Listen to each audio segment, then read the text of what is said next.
Great. All right. Welcome back. Part 2, painting class 3 of the beauty of brushwork, painting clouds, trees, and water.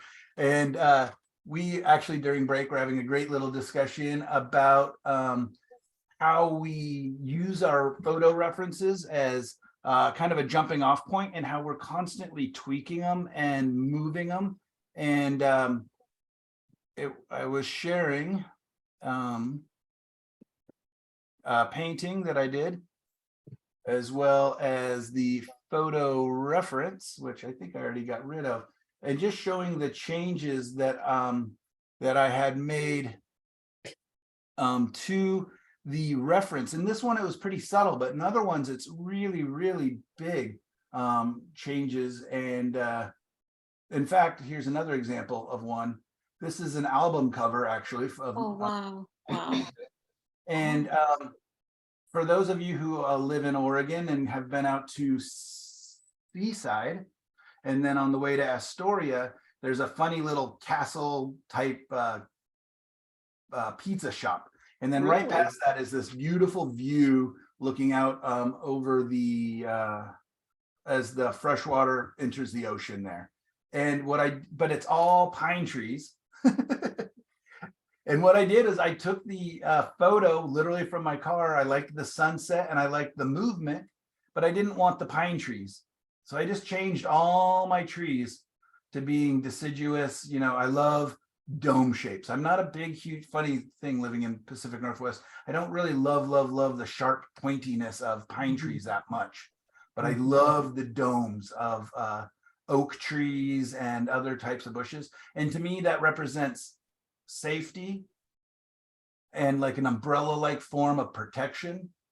And it goes back to my childhood of literally climbing up oak trees all the time. I think I've told the story in class of I grew up in a barn with a bunch of horses, and we had a breed of horse called Norwegian fjord horses, which are just amazingly docile. I like to joke that they're the golden retrievers of horses. And I could, ride up into the hills, and I could stand on their back and climb up into the oak tree, because the branches were too tall, and trust that when I called them, they would come back and I could crawl out of the tree. I mean, I could also drop down, but I spent a lot of time in oak trees. I loved them. It was like another one of my favorite happy spots, freshwater creeks, oak trees. So, it's kind of funny as you paint and as you're developing your style and everything else, you're also going to develop your subject, right? I don't teach subject very much in painting because everybody's is independent. Linda paints the marshes in Florida because that's where she spent a lot of time and dear to her heart and her family. And we all have different things that we're drawn towards. And so I've, in only looking back at my paintings of like, why do I paint so many creeks? Why do I paint so many trails? Why do I paint so many, rounded trees? And, it's only in looking back through my childhood and other things, experiences, do I realize, it's because those were my favorite things growing up. And it's fun and it's safe and it feels nice to go back to that. And I have a connection with those things. And I think people can tell when you're painting something you have a connection with. And if you don't have a connection, like when I'm painting my travel photos, like of, Thailand and Cambodia and stuff, or Italy and stuff, I don't have a whole lot of a connection, but I've got more than if I just painted from a photo that somebody else had. But I also will look for an entryway into that. Like if it's Italy, okay, well, it's going to generally have water in it. I love water. Let's, focus on the water, So anyways, great. Let's look at you guys' beautiful paintings here. And last week we started at the end and went forward. So this week we're going to go from starting with Barbara, if she is here. That's where we started last week. Oh, we did start at Yeah, you started with me last week, so you need to go to the end. Perfect. All right. Well, Vivian, you are up already. Let me do a quick just peek what you got going on here. Okay, so yeah, we saw Vivian's beautiful cloud last week, and Vivian my reference. Pardon? Vivian had a wonderful talk yesterday, and she had something that she told me that one of her other instructors, how dare you have other instructors, talked to her or showed her when doing critiquing, and that was saying something that you like about your painting first. Is that right? Am I Yeah. understanding? Yeah. I really like that. I think that everything we have an opportunity to learn from it. And, that we do like, no painting is 100% successful. No painting is 100% a failure. And sometimes, it is in the growth and in the learning that the goodness of the painting comes through, and we have to give it that opportunity. So Vivian, I would love to hear you tell me On the spot. on the spot. Yeah. This is your. Are we doing the 5-minute thing, Michael? I think we probably better, unfortunately, guys. And if we need to go a little long again, we I can. love that, Vivian. Love it. Thank you. Beautiful. That's Oh, yeah, lovely. One thing Lovely. that I did like is the way that I edited from my reference photo. So the reference photo is right below that. And in the beginning of doing the painting, that kind of wall of cloud back there was very similar to the reference photo, and I like that I broke it up instead of having it be just a kind of monolith.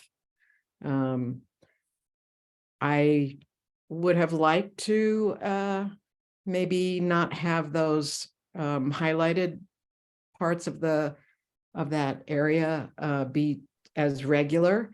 Is that here But- or up? Yeah, right in the middle of it. Yeah, where they kind of stair step. I should have been more careful about that. They're too regular, and they don't look as random as I would like if I were. I'll go back and work on it. But I Probably had get rid of this one, and all of a sudden it's a big jump and then a small jump. Yeah. right, exactly, and I had at first a very kind of disc where the sun was coming up, because this is morning. You can kind of get peeking through the paint a little bit. Yeah, and so I like that I saw that and have started to change it. One thing I'd like to ask about is whether I'm kind of trying to decide if I've got too much chroma in the sky or if it should be desaturated a little in the blue sky. Isn't that funny? I was actually going to praise you for your sky colors, because to me they are desaturated. Like, a lot of people. Yeah, it is. Yeah, you are really good in the two paintings I've seen with kind of this kind of grayed down color palette, where nothing feels garish. I mean, if we go back to your first one as well, it's, there's a lot of color. There's a lot of variety in your, you got yellows, purples, oranges, but they're all grayed down slightly. Right. Blue is pretty vibrant and beautiful, but not all of the colors are vibrant. So Right. by keeping a lot of your colors grayed down or neutralized slightly, I think it's great. And I don't see this as being a bright or garish blue at all. I think it's grayed down nicely. I think it relates well to the temperature that you have in your clouds. My favorite part, and the thing that I noticed almost immediately, is that you diffused your sunlight. Right? When a sun is shining through a cloud, you guys, you will not see the disk of the sun very often. Right? Unless it's a real thin wispy, but then you're still going to have diffuse lighting. So this reads as if there's a sun coming through the clouds, but you're not seeing the sun itself. You're seeing the sun's light being diffused through the atmosphere of the clouds. Right. I really Especially I think when it's not quite up over whatever is out there in the distance, if it's a hill or trees, when it's kind of just working its way up there, it really diffuses. Yeah, it's really nice. I also very much, just because what the class is about, I love your variety of brushwork and mark making. You've got quite a lot of different edges. You know, I Those- don't quite love the speckling of white on the edges of your trees. And I think you could come back in and, you know, do a little bit about that. When I squint my Four eyes, minutes. great, the white kind of shows up in odd spots, you know, a little bit bright. And the photo often will accentuate that compared to the original painting. My only concern a little bit is in design, is Mhm. horizontal, horizontal, Yeah. horizontal, horizontal, horizontal, and then it's almost a whole new thing. So I'm wondering if we can't maybe make this line more of a transition or something.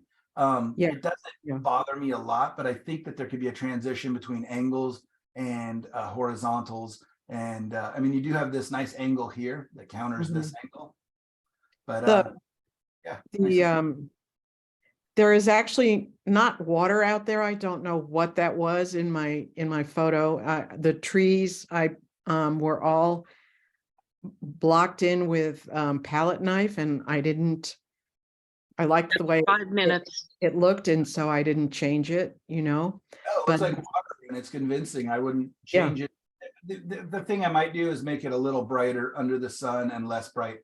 This seems to be Uh-huh. the bright spot, but that's it. Right. Yeah. Well Right. played, well played. I like it. Hey, Thanks. Excited to see what you do with trees this week. Okay. Yeah, Alright, so okay. Sue, you don't have to spend 5 minutes on me. The first one is Martin Johnson. He, 1800 artist, Hudson River School, and it's in the National Museum, and I'm still working on it. But I picked it for the clouds. But you don't have to critique that one because I'm still working on it. But the one below, that's from 2 classes from your reference. Keep going down. It's getting better though. You fixed your angle on your water. Yeah, I'm really still working on it. But so I don't want to waste anyone's time. But the next one down, that one that was so red, I Mhm. put trees in and the reflection. I'm still working on it. So Yeah, well, that helps, right? Because otherwise it was just the bottom of a painting and the top, you know, were yeah, it very was just red. So I'm still working on it. But then I did the homework where, don't even worry about that one. I'm embarrassed to talk about this one. But going down, I did tape off the canvas paper in the book, trying to do sunsets. They look terrible online here. So I had a question going back to Vivian's, and then you can move on to someone else. You said that the sun is diffused, but in Vivian's, that other one she had, yeah, see how sunny it is? Go up, please. Okay, all that there, if it's diffused, how is that getting, I'm trying to learn. How did that get real sunny? Where is it reflecting from? So which part's really sunny? The near the trees. Here? Yeah, no, go up, up, up. Yeah, right there in the middle, the big sunny, yeah, that stuff. So I was just wondering if the clouds are diffused, how does, I'm just trying to learn, the sun come in? Yeah, so the sun, so there's a cloud bank here, right? I And the hope Vivian doesn't mind, I'm just trying to No, learn. that's fine. yeah. So there's a cloud bank here. Oh, and okay, the sun is behind that cloud bank. okay, So it's shining from behind through those clouds towards us, right? okay, I see. And so the light is diffused because those clouds are in between us, and it could be fog, it could be whatever it is. But in this instance, it's clouds, and we know that the clouds are at least thinnish. Thin, Okay, I don't know if that's a word, but a little bit thinner because they're allowing that light to come through. okay, That light's coming through just enough that it's able to light the edges of these clouds. And then because it's behind this cloud bank, oh, I see. it's able to shine from behind those clouds up and catch under here. So the truth is, yeah, these might be a little extreme because they look as if like these are, you know, how these are catching it, where Yeah, they don't yeah, have clouds in between. But yeah, it's a good question, and it's a difficult subject kind of when you're Yeah. dealing with, you know, direct light, diffuse light. Look at this reference here. So you can Oh, see wow. that there are clouds in Okay, the sky. So the Yeah. sun is softer. They're very thin and wispy clouds. So, you know, the light is still making its way through. Here's Oh, one of my wow. paintings where the sun is actually set and it's illuminating the sky, and it's only the Okay. light. So you're just, again, that whole, where is my light source and what Yes. is my light source doing is so important. Yes, thank you. I Yeah, could figure it out where it's come. Oh, wow, whose is that? Really? That's gorgeous. it's really soft, diffuse light, makes it everything a little bit softer. But it's enough that it's still making a reflection, but it's not, a super strong band of reflection, just like this one is. Okay, yeah, not that's, so crisp. thank you, Michael. You can move on. I'm no, embarrassed no, of my these are- sunsets. That's something for everybody. That's a great question, and something we're all going to be, faced with as if your sun is direct, your edges are crisper, right? Okay, Your shadows are much crisper. So that's how I can tell the weather without looking at the sky. I can look at the ground. Okay. If shadows are really soft, it's a hazy sky. If there's no shadows, it's very overcast, right? And then, especially if I'm looking out midday. So when we're painting at Oregon Society of Artists, I have everybody look out the windows. 4 over- minutes. And okay, thanks. Yeah, And look yeah. at the ground under the cars, and I say, okay, is it diffuse light? Is it direct light? Or is it, completely obscured light? Mhm. And they're just Hmm. you can tell by your shadow structure. So when I see paintings with a really diffuse light like this, but then they have Yeah. a real crisp shadow, it doesn't work. It's not real. Okay. Okay, thank you so much. I had a problem with the light. I will admit that and hopefully learn by the end of this workshop. No. Yeah, it's something we're going to be working on for the rest of our lives. So Thank you. great. Soli, are you here? Sorry, I can't see it. Yes, yeah, I'm keeping time. All right, Soli.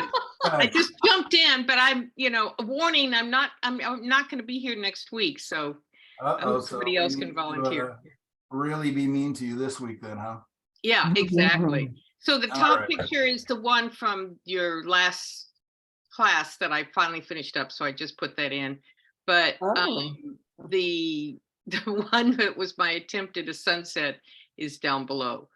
Okay, great. Really quickly, nice job. It feels like your values and stuff are allowing for our eye to recede back into space as it becomes atmospheric and foggy.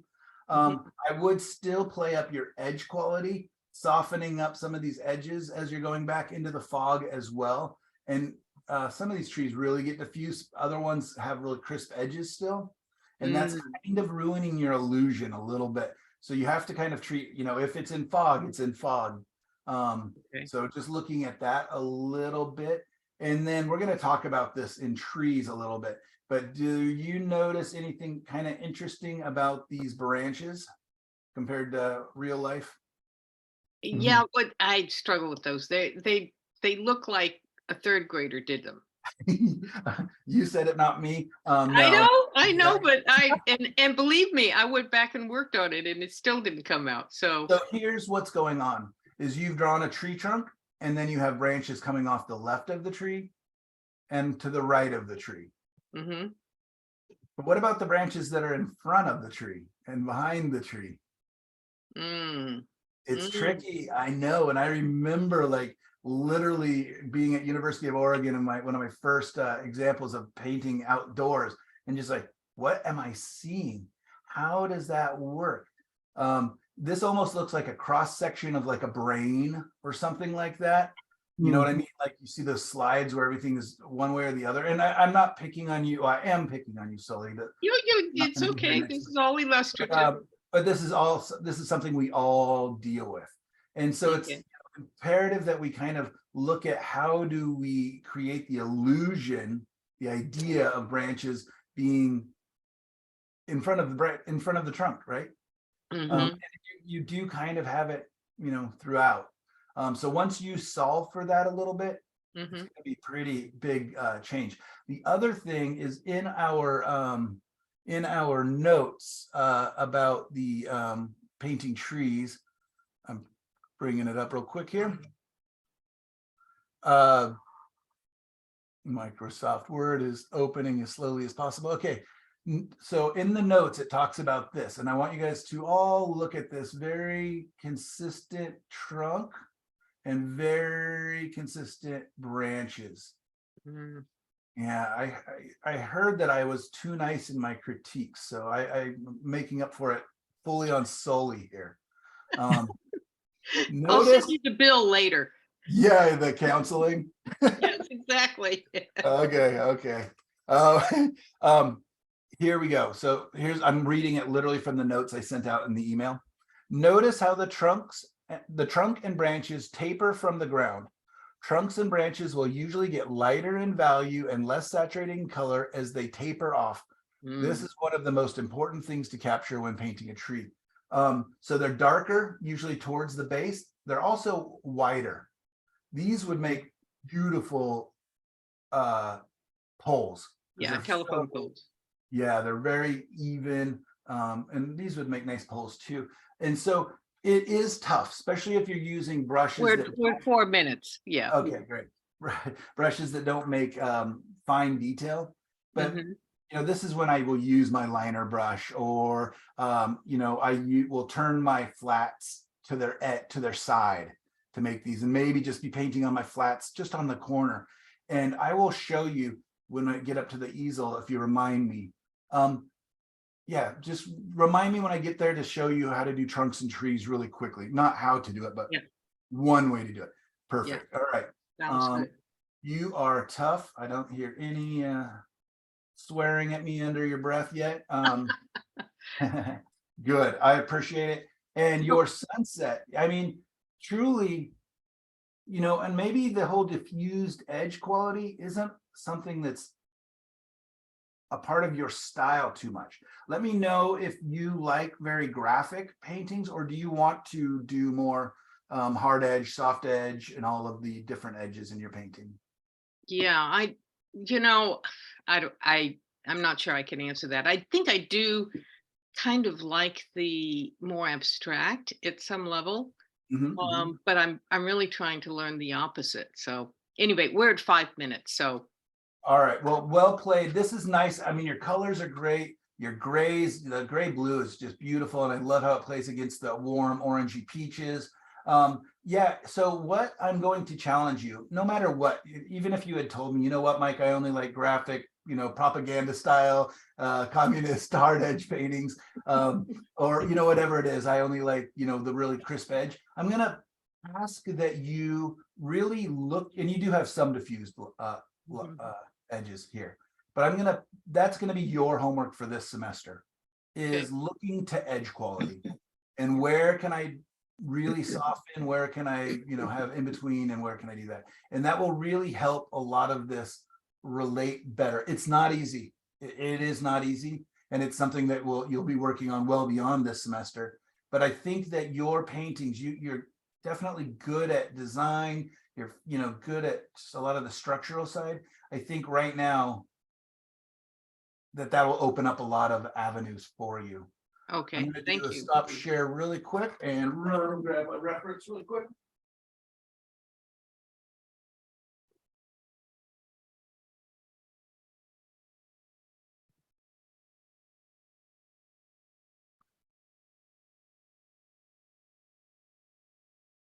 Sorry, hiding.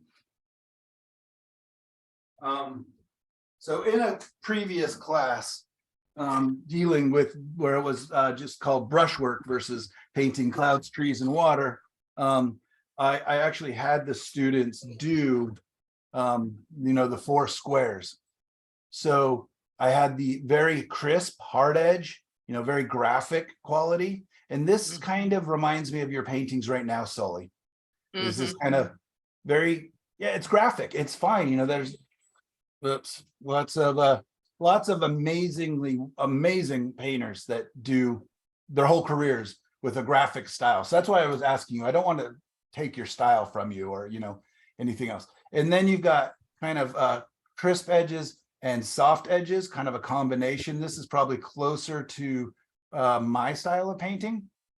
And then where it's more soft edge with very little hard edge, but elements are still kind of readable. And I did these as abstracts, basically. So they kind of, because I'm painting them, they always end up looking like a landscape. And then this one is just all soft edges, right? Nothing, it's like looking through foggy glass. Right? So just kind of where on this spectrum of edge quality do you want, and it's not even you as an artist, where do you want that in your painting? And what I also talk about a lot is in the foreground, often this is the quality of the painting. In the midground, often this is the quality of the painting, right? So you can almost segment your painting into foreground, midground, and background, especially if you live somewhere like where we live in the Pacific Northwest, where there's a lot of atmosphere, there's a lot of fog, there's a lot of, whatever. And then my background will be one of these two, depending on the amount of atmosphere. And that's a great way for me to think about it. Here it is in color, right? Super graphic. Again, kind of almost thinking like, again, the Wolf Kahn kind of painting, very angular. It's action, it has movement. This one has some crisp edges, mostly kind of, a lot more soft. This one over here, hard to see, but just a little bit of edge quality, and then to complete, again, diffuse light. These paintings, the diffuse, where everything is diffuse, can be very zen, very, very calming and relaxing, but also run the risk of being boring a lot of the time. So that's why I kind of like to have a mixture of all of those in my paintings, if I can. But you got to let the subject, the design, what you're after, speak to that. Thank you. Yep. Hopefully that was for everybody, Yeah. since I went long. Yes. All right. Good job. Shelley, are you here right still? Have I lost you yet? I'm here. Okay. Well, I want to first talk about this. First, Wow. oh, you erased your other one? No, I think I posted it on a different Padlet. Oh, you If probably. you like me to put it on, I can put it on. All right, throw it on there real quick, and we'll talk about your clouds really quick if you have a second. What a beautiful big puffy white cloud. No kidding. Yeah, Wow. beautiful cloud. I am jealous. That is a really nice, very structural. It has it feels soft and floaty because you look at the shadows, everybody.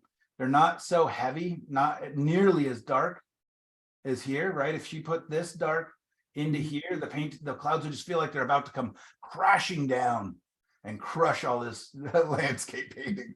But it is a huge variety of values still between these darks and these lights. So we don't need from 1 to 10 to have convincing value structure in clouds. We can have 1 to 3, 1 to 4, 1 to 5 with our 10s or 9s being down in the landscape. All right, Shelley, I jumped ahead of you. Tell us what you like about your painting here a little bit. So my husband just got back from Korea last Friday, and he said, I really miss the blue sky. And that's one of the wonderful things about Colorado's blue sky, big dramatic clouds. So I was short on time, and I said, all right, I'm just gonna jump to it. There you go. But what? I was gonna, I really like the transitions between your values in there. In that thank you. class. Gorgeous. Yeah, and I'm not going to judge your ground plane at all unless you want to, but I'm going to say that it's not finished. It's not finished, and Cool. but I was trying to concentrate only on the cloud because that's what the photo or the painting was about. So Perfect. Yeah, if you want to go back in and refine or do something down here, you can, but I'm not going to talk to that unless you want me to. But yeah, beautifully done. I mean, really, this is so nice. And look at the little bits of texture at the top. How oftentimes when you're painting from dark to light, you let your light paint be the thickest. It really reads well. You want to keep your darks, oftentimes, not always, but you oftentimes want to keep your darks thinner, and your lights can be thicker and juicier, and you can really play with that. Of course, there's thousands of artists who break that rule all the time and get away with it. But I think it's a nice effect, especially in something like this. I use it a lot when I'm painting waves and everything else. My critique, if you want one really quickly, even though I know the focus was here, is Yes. this horizontal, horizontal, horizontal, horizontal. Okay. It's kind of, not too dissimilar from Vivian. And that, the angles are kind of preserved, and that can be, and I can see like, oh, there's going to be a road here eventually. And, you might even want to take a tree and literally make it tall, break these planes, get it up to, this height. And that might, kind of break up some of this. So then you've got horizontals, verticals, some angles, you'll have these angles. But I mean, and that's me nitpicking there a little bit. Here's something else that very few people remember to do. And I'll be curious what you say after I say this, is the light is coming from above, hitting Yes. this warm ground plane, right? 4 minutes. And the light, or the warm light in this case, because it's kind of a cooler light up here, but once it hits this warm golden grassy area and reflects back up, it's reflected, so it's not nearly as strong as this light, but it's there and it's warmer. You guys see that? Mm. Yep. Did you do that on purpose? I did that on purpose, but I meant to get some more yellowish color in the clouds, but it was a rush because I was gone I went away to California for a week, so. Man, you are Rush, a rush, rush. traveling fool. I don't think hardly a couple weeks goes by that you're not moving, huh? Yep. Well, that's good. Keep it fun, keep it interesting, and that also offers up a lot of opportunities to get new references and new examples. And anyways, beautifully done. I really think you've kind of figured out nice, soft, wispy clouds. 5 minutes. you could have softened, maybe I'm not even going to say that because you do have soft areas. So it's got the real crisp. I mean, your focus is kind of here and soft edges. Beautifully played. Let's look at your other one real quick. And I couldn't get the other one on. Okay. Well, anyways, I will just narrate it. In the last version, there was a lot of light hitting the tops of these little islands of growth, and a lot more light kind of bouncing in. And what it did was it was fighting against the backlight, the really nice vibrancy and color of the sky. And what am I doing here? Stop. I don't know why I did that.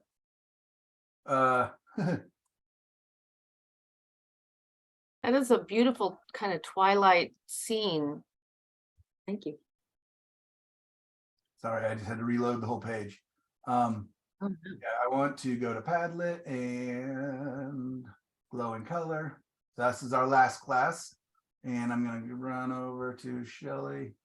And just so I can show you guys really quickly the difference. There you go. I'll say, Right? yeah. It went from cartoony, Wow. cartoony kind of Excellent borderline picture. day glow. And this works. It looks like a children's book illustration a little more. It looks very inviting and kind of magical to I'm just going to bring it up again to this one. So now I can go back and forth. All right. Before, which is good. Yeah, that's It's a fine painting, and a lot of us would be, fairly happy with this.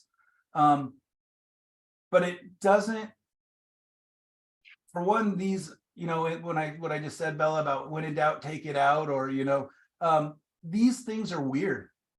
Little turtley islands of grasses. I know what they are. We've all seen those growing in ponds and different things, but they're weird. And also what was happening is you're getting this repetition of form.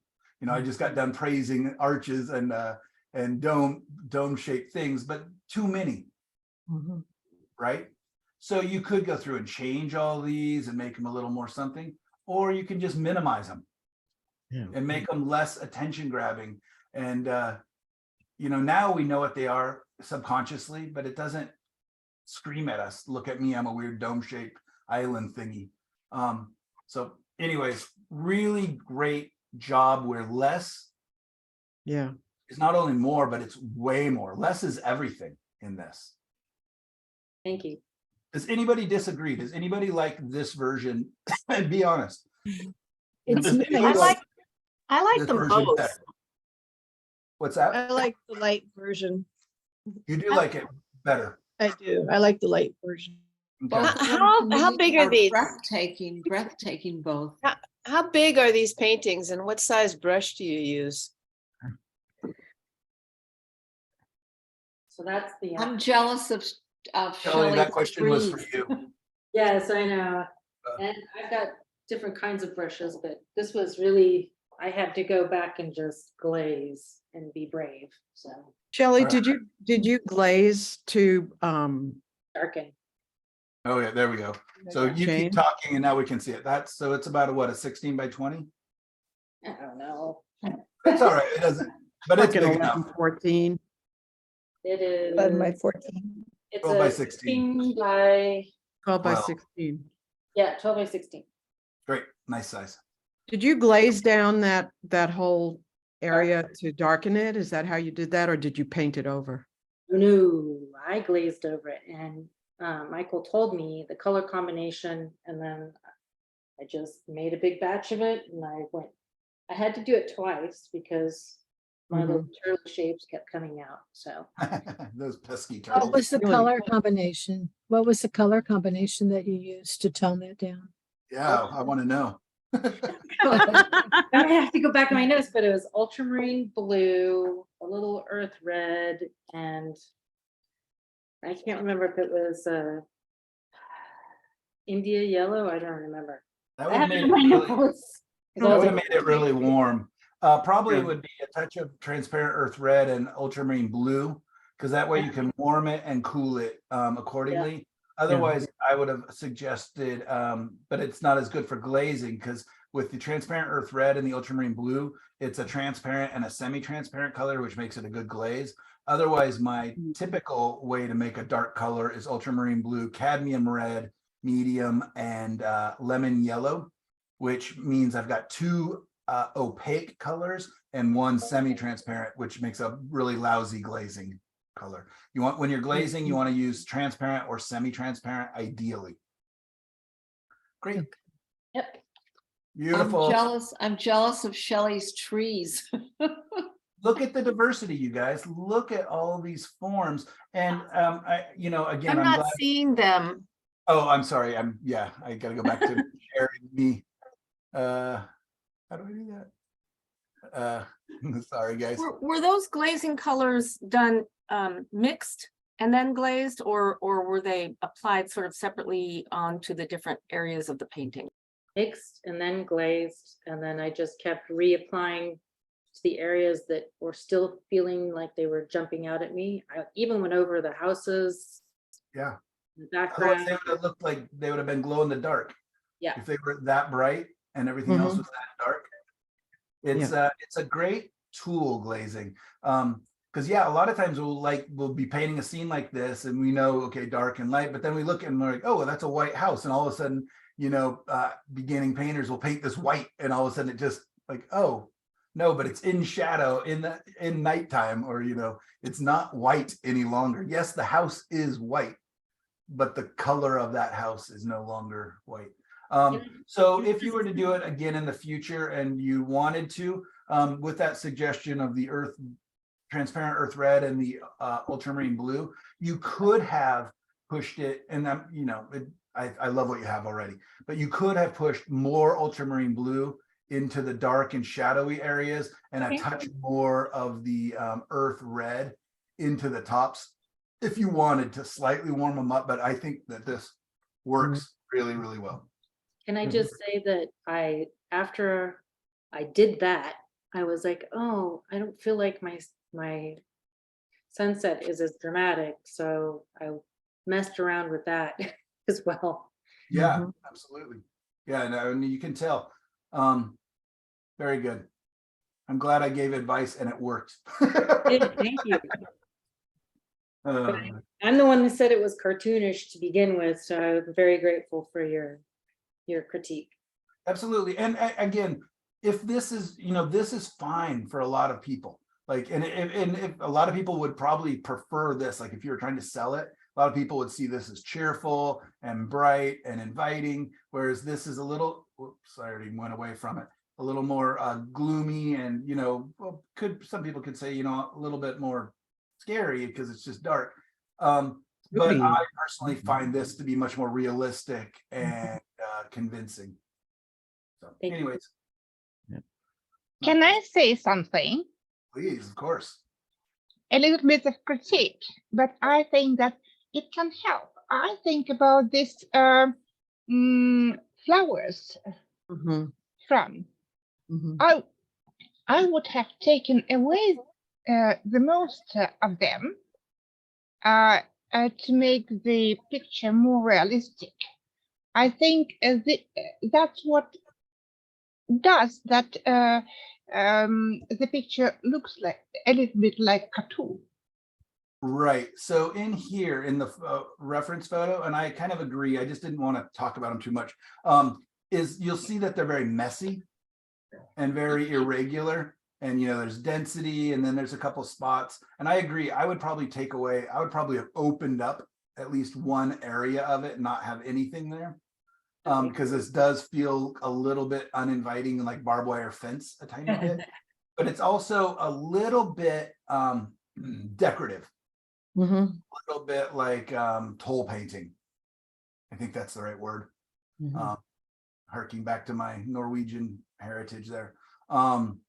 It just because it feels quite regular. So I agree with you, Irina. I think that that having it either more irregular, more organic might help, or I would probably clear out a passage of it just so we have a way in again, because this reminds me of having a fence in the foreground or having a rock wall in the foreground, or any of those things that make our paintings slightly less inviting. Mhm. So anyways, something to think about. Yeah, and it works either way, but well done, well played. I'm glad you were brave enough to experiment and put, dark paint all over your beautiful painting. And I think it paid off, at least in my opinion. All right, Sandy, are you here? Yep, I saw Sandy. All right, Sandy, is this 2 hours? Okay, great. So these are new. Oh man, look at that. Right. So you did a lot of work this week, Sandy, it looks like. Which one would you like to focus on? I kind of am interested in this one. Oops, I'm afraid we can't hear you, Sandy.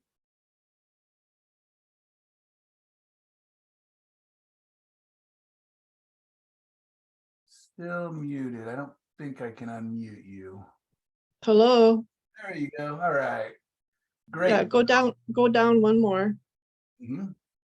Yeah, so down. That's from last Okay, week. yeah, so I fixed the painting. I should have the fixed, yeah, there's the fixed one. So does it look better? Remember, Definitely. you told me to take out that one cloud that was over there and darken up the back hills. And then put in some directional in the grass. I don't know if you can see the directional at all in the Of course. foreground grass. Right. Yeah, it feels much better. And I wasn't positive that would work, having that big open space, but I definitely feel that that's much more interesting. And the fact that it's not, the one pink cloud in there feels much more cohesive. Yeah.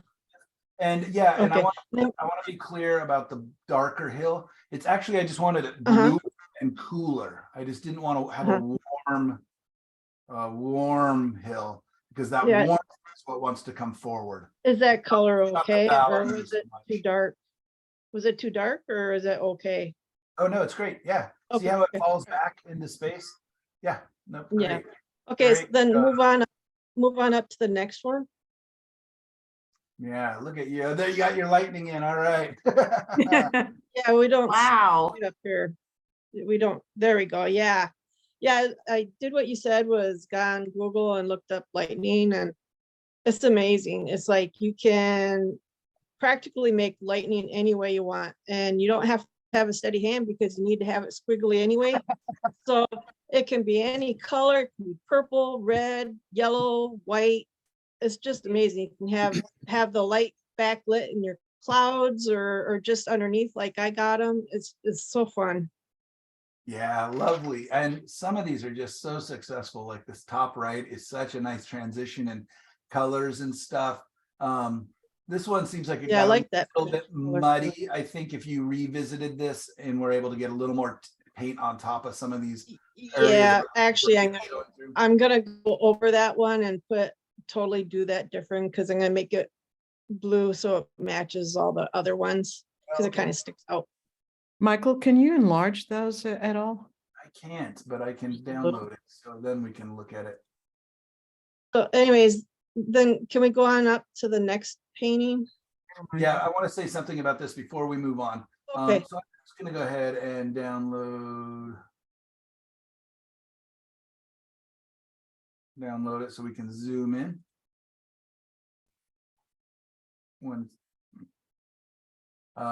Where's my magnifying glass? There we go. So yeah, nice. Oh, I can only do it here. Okay.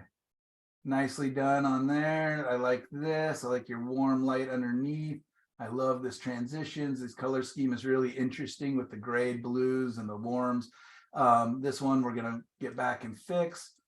This is the one I wanted to talk to. A touch. Okay. So you've got the grays and then you got your peaches, which work really well, right? You got this cool gray, bluey gray color, and then you got this peachy color.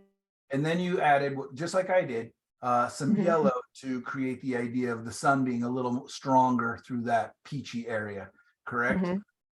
So what's happening though is unfortunately this yellow 4 minutes. this yellow has gone green, which is cool. Okay. Makes it a very cool yellow. So you'll probably want to mix, on the side on your palette and figure out how do I make it a warmer yellow to because it almost feels strangely cooler than the peach because it's gone green. Okay. So All right. that's an interesting On effect. the next one. And Yeah, and if we cannot have the timer too, please, because I'm not going to be here next week. okay. All right, great. So you got your reference here, and I just showed it with the diffused light and the soft here. And looks like your painting is starting down here, unless that's Wonder Woman's invisible boat. But yeah, so I see what's going on in your sky a little bit. So And the sky part I'm finished with. I still have to do the rock, the boat, and the water. So what I did was, when I first started, I did the underpainting with others like that.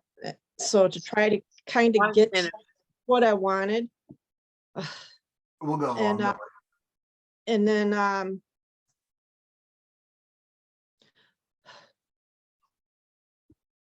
so that when I come back, if the colors weren't quite right, I could adjust them. Yeah, absolutely. You'll be able to paint right across the top of it. And it looks like you kept your paint very thin, like almost kind of borderline transparent. Well, So- yeah, that's the underpainting. So that's with the paint thinner and Perfect. So Ju- yeah, just that's to block it in. So I don't know if I should do it that way or just tone down the whole painting with like ultramarine blue and transparent red earth, and just do it that way, or do it like the way I do it with kind of painting in. Save the glazing and save kind of that for later. Let's see how we do with more of a direct style of painting where you're actually mixing the color on your palette and putting it down. I think that that's always really good practice. Let's reserve our glazing for either little for slight transitions or slight ways to change it a little bit, or to, like we did with the previous painting where we went in and darkened areas. There's all sorts of ways you can use glazes, but I wouldn't start with the glaze by any means. I think that you've got a nice and interesting, it feels very soft and diffuse up here. I am scared that this yellow is really, really vibrant and Yeah, and um, that's why I did the underpainting with okay. colors that I was gonna use, because I thought if when I come back on with the paint that I could change the colors, and I was gonna tone that down. Great. Yeah. But tone it down to more match the sun. Yeah, because it's reflecting the sun. Yeah. So Right. again, the reference, it's very warm, get that kind of orange band. And I often find that the most color on like a light hitting the water, the most color exists right on the edge of the light hitting the water. So you have the light, the bright light, the bright light. Mhm. And in this instance, it's kind of interesting because you have that kind of, I don't know if penumbra is the right word, but you have that ring of soft Mhm. dissipating light.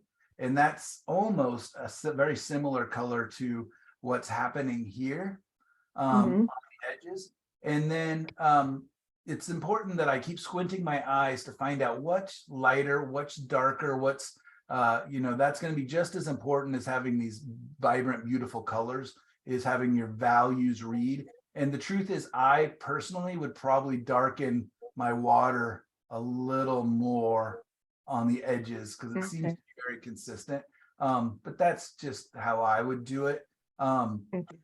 Yeah. And this then, will be fun. I think you're gonna have a and great. then that hill, on one computer, it's completely dark like this, and on another computer, you can barely see the trees. They're a little bit green. So I think I'm gonna put and it's not, they don't stand out or anything, but I think I'm gonna put the green trees in there, because otherwise it just looks like one big solid rock, and it's not a rock. It's a hill with trees on it. Yeah, absolutely. I mean, you can kind of see a couple trees kind of poking up that kind of let us know that. But yeah, you're right. And that's just like that example I showed of the waves hitting those rocks from the painting that I showed at the beginning. Is the same thing as my photo. When you take a photo, if you get the light and it's not, washed out, then you're going to lose your darks, right? The photo doesn't really usually. So what probably happened is you probably have one photo where it's picking the lights, one photo where it's looking more into the darks. And then, so if I'm like, if I was out there looking at this and I was like, oh my gosh, this is so nice, I can't wait, I'm definitely painting this, right? I would take one photo of the sky, I would literally touch the sky or the reflection on my phone screen, and it'll focus on that, and it'll take it, and that will make it so it can see the lights, they're not getting washed out as much, but my darks are going to go inky black probably. And then I would touch into my mids, let's say somewhere in here or maybe on the boat. And what it's going to do, it's going to make everything else a little more boring and neutral, but I'm going to get the information. And then I would touch my screen into the shadows, and all of a sudden this whole area is just going to get blasted out. You were like, oh, this is a dumb photo, but we're not looking at this anymore. We're looking into the shadows. So a lot of times when I'm painting, I'm painting from 3 photos. Okay. And then you get to decide, how do I combine them? Like if I touch the blacks, I might actually see every tree, and I probably don't care to do that. Just like you were saying, you don't want to make it too standoutish. Anyways, nicely done. All right. Great Thank you. challenge. I'm excited to see where you end up with that. All right. Phyllis. Yes, I'm here. All right, let's see if I can find you on my screen here. All right, great. I just see your name. You're hiding again. Mount St. Helens sunset, not sunrise. Did you add that title to this one? Yes, because earlier, well, okay, so I'm going to tell you why I printed 2 of those. There's the photo. That's the actual photo that I took it from. Very cool. Gorgeous, gorgeous colors, right? But see, as you look at the screen on the right-hand side, it always does have that shadow to the right, because that's where the mountain blue, back when it blew. That's the side. But if you go up into my painting, I tried to duplicate it. But the first time, I just don't like the way it looks. I'm sorry for the shadows on there. You can actually see me taking a picture of that. But I took some of that out in the second one because it was like pulling my eye right into it, into the shadow of it. So, Okay. and then I don't really feel like Mount St. Helens is done. She's sort of bland. Yeah. I would So like her to stand out more. So I kept fiddling with it, and then I thought, I'm going to stop doing this because I think I just need guidance. great. You might not like my guidance, but Okay. I'm going to give it to you anyways. Okay. Tell me, why did you take this picture? Or what is it about this picture that drew you first? One thing. The sky. And Okay. since we were supposed to be painting sunset, sunrise, Perfect. but even I took that picture a while ago, but no, it was the sky. Perfect. And what about the sky? The color, the gradation, it's almost like what they call it, ombre. Perfect. I Perfect. love Perfect. that about it. Yeah. Yes, me too. I would love to paint this picture. This would have been a great one of those little studies because it's so gorgeous. I love the blues going to gray, going in, getting cooler, and then warm. Oh, it's just gorgeous. What I don't like and what makes it weird is Mount Hood. Oh, that's Mount St. Helens, but yes. I'm sorry. Yeah, of course, that would be really weird if it's Mount Hood. You can tell because she's flat. Yeah, exactly. So this painting is not really about this mountain. This Okay. mountain happens to be in this photo. Okay. But this is what the painting is about. This is what drew you in. Mhm. If it were mine, I would have kept the foreground stuff and gotten rid of the mountain. Oh, really? 100%. 100%. I would have gotten rid of the mountain. Interesting. Where am I? Student work. That's what I want. Well, let's see if it lets me open that as a ping. I'm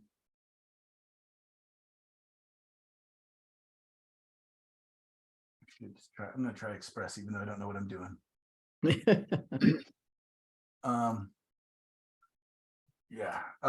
So here is your photo. Let's go ahead and crop it out really quickly. People that live where I live would be horrified you're going to take out Mount St. Helens. Well, they might, but they would never know. I know, but I know what you're saying. I absolutely know what you're saying. It's if we're going to paint Mount St. Helens, let's give it justice, right? In this, now it's just a tiny little element, and it might work. And you're right. 4 minutes. Sell it in your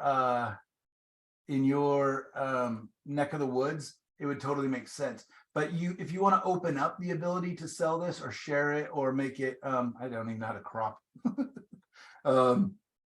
Anyways, what I was going to do, let's see if I can just Go up on the little side things, you can pull it up. Brother. Open with, let's do one I know how to use a little bit. I'm not even going to crop it. I'm just going to paint it directly onto. I've got way too much stuff open on my poor computer. It's like, I can't handle anymore. What is going on? That looks really different than the previous Photoshop that you had. Yeah. Really quickly. 5 Image. minutes. Yes, thank you. Image crop. And what I'm going to do is I'm just going to simply take my brush. Golly, I really don't know how to use this yet. So I grab that color and I grab my brush and make my brush size bigger. Such a learning curve every time you pick up a new software. Yep, there you go. Goodbye, Mount St. Helens. Barely knew you. You blew it up all the way. Yeah, I just How cool finished is it that? up. Yeah. Mhm. I don't miss it. In fact, I like it better. Yeah, It's yeah. again, that in doubt, take it out. If Yeah. I want, I just took out the butt crack. I thought that. But the whole darn mountain, now there's a thought. right. And again, we are the gods of these paintings, right? Like, if I wanted this painting to be about Mount Hood,